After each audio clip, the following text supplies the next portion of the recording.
Shri Muruga lucky സെന്ററിന്റെ ആഭിമുഖ്യത്തിൽ സ്ഥാപനത്തിൽ നിന്ന് ലോട്ടറി ടിക്കറ്റുകൾ എടുക്കുന്ന ഏജന്റുമാർക്കായി ഓണക്കിറ്റ് വിതരണം നടത്തി. CPM Kayamkulam area secretary Abin Shah ഉദ്ഘാടനം നിർവഹിച്ചു.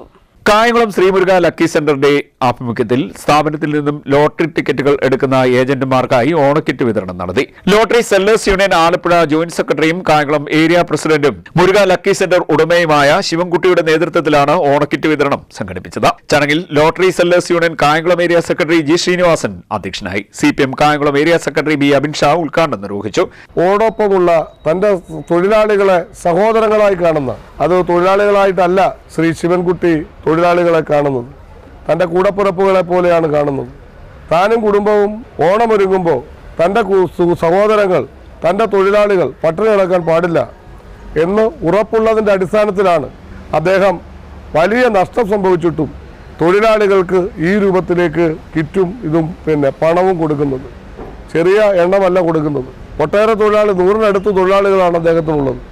ആ തൊഴിലാളികൾക്കാകെ തന്നെ ഇങ്ങനെ കൊടുക്കുമ്പോൾ വലിയ തുകയാണ് അദ്ദേഹത്തിന് ഇതിൻ്റെ ഭാഗമായും അദ്ദേഹത്തിൻ്റെ കയ്യിൽ നിന്നും പോകുന്നത്. എന്നാൽ അതൊക്കെ തന്നെ തൊഴിലാളികളുടെ സന്തോഷം പ്രമാണിച്ച് ഇത്തരത്തിൽ ഈ നമ്മുടെ നാട് ഒരുങ്ങുമ്പോൾ, നാടെല്ലാം എല്ലാവരും ഓണക്കോടി ഇടുമ്പോൾ, എല്ലാവരും സദ്യ ഉണ്ണുമ്പോൾ തൻ്റെ തൊഴിലാളികളും ഓണക്കോടി ഇടണമെന്നും സദ്യ ഉണ്ണണമെന്നും ആഘോഷിക്കണമെന്ന അദ്ദേഹത്തിൻ്റെ സുമനസ്സിൻ്റെ പ്രതീകമായിട്ടാണ് എല്ലാവർക്കും അദ്ദേഹം കിറ്റ് വിതരണം ചെയ്യുവാൻ തീരുമാനിച്ചത്.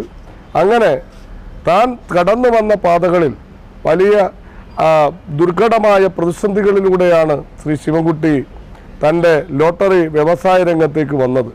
ചെറിയ കച്ചവടക്കാരനായി തുടങ്ങി അവിടെ നിന്നിട്ടാണ് ഇപ്പോൾ 100 കണക്കിന് തൊഴിലാളികളുള്ള ഒരു ഏജന്റായി. സംസ്ഥാന കമ്മിറ്റി അംഗം Santhosh Kumar, Kayamkulam area treasurer P Manu എന്നിവർ പങ്കെടുത്തു.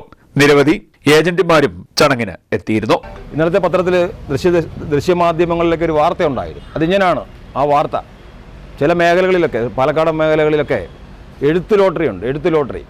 ആ എഴുത്ത് ലോട്ടറി നമ്മുടെ സർക്കാരിനെ പറ്റിക്കുക, സാമൂഹ്യ സുരക്ഷയെ തകർക്കുകയൊക്കെയാണ്. പക്ഷേ ഈ സത്കർമ്മം ചെയ്യുന്നതോടൊപ്പം തന്നെ ഈ പതിറ്റാണ്ടുകളായിട്ട് ഇവിടെ ബിസിനസ് നടത്തുന്ന മുരുകൻ ചേട്ടന് അത്തരത്തിലുള്ള, ആ ശിവൻകുട്ടി ചേട്ടൻ അത്തരത്തിലുള്ള ഒരു കളങ്കിതമായിട്ടുള്ള പ്രവർത്തനം നടത്തിയിട്ടില്ല എന്നുള്ളതാണ് എനിക്ക് അഭിമാനത്തോടുകൂടി പറയാൻ പറ്റുന്നത്. നമുക്കറിയാം, ഈ ഓണത്തിന് കഴിഞ്ഞ വർഷവും അതിൻ്റെ മുന്നത്തെ വർഷമൊക്കെ ചെയ്തതായിട്ട് എനിക്ക് മനസ്സിലായിട്ടുണ്ട്. CDNet news, Kayamkulam.